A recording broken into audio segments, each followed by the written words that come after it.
করে থাকতে পারি না, বড় ভয়।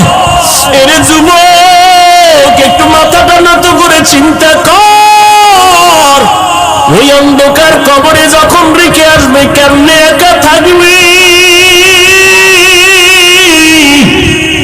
যেই কবরে ডানে বামে মাটি, অন্ধকার, কোনো বিছানাও নাই।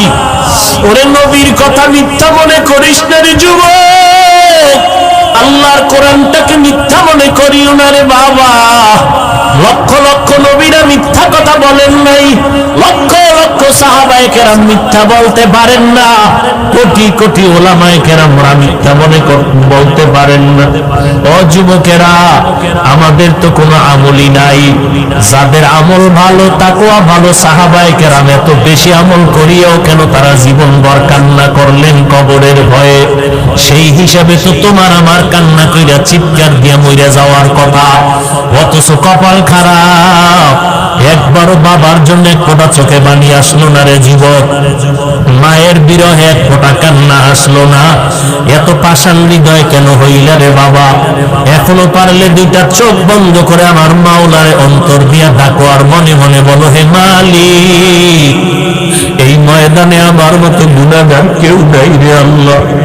আমার গুনার খবর আমার মা জানে না, ভাই জানে না, ভাই বোনেরা জানে না, আমার স্ত্রী সন্তানেরা জানে না।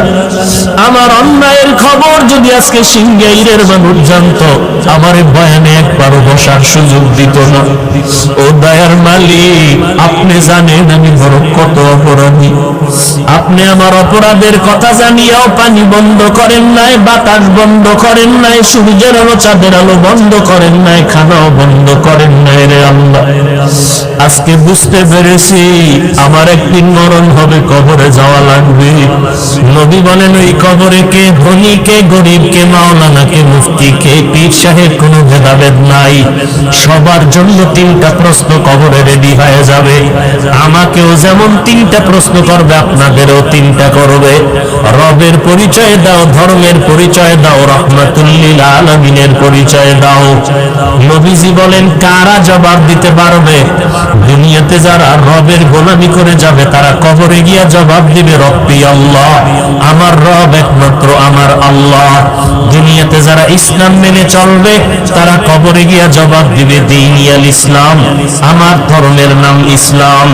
দুনিয়াতে যারা সুন্নাতের আমল করে চলবে, ও যুবকেরা, আঙ্গুলের নখগুলো কেমনে রাখবা সেখানেও নবীর সুন্নাত যারা মানবে, মাথার চুলগুলো কেমনে রাখবা সেখানেও নবীর সুন্নাত যারা মেনে চলবে।